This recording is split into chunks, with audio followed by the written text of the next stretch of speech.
خب این درمانش چجوریه؟ چقدر هزینه داره؟ کجا باید درمان بشه؟ مایتش برم آمریکا. آمریکا یا آلمان؟ آمریکا، خب نیویورک.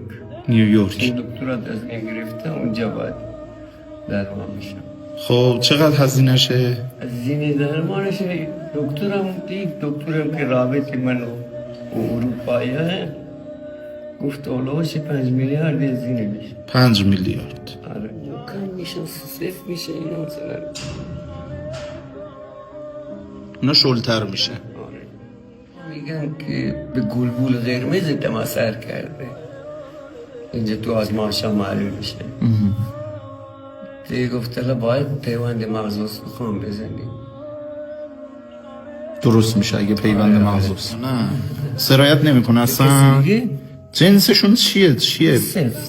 سفته، مثل ناخونه تقریبا. درسته؟ حالت شاخ مدله. ساق پاتم هست بس.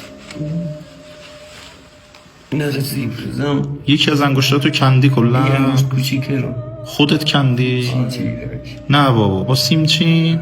ایوا مجبور بودم یا میشکست ایزگیل. زیر پاتم ببینم. 300,000 1 میلیون فرانک معلوم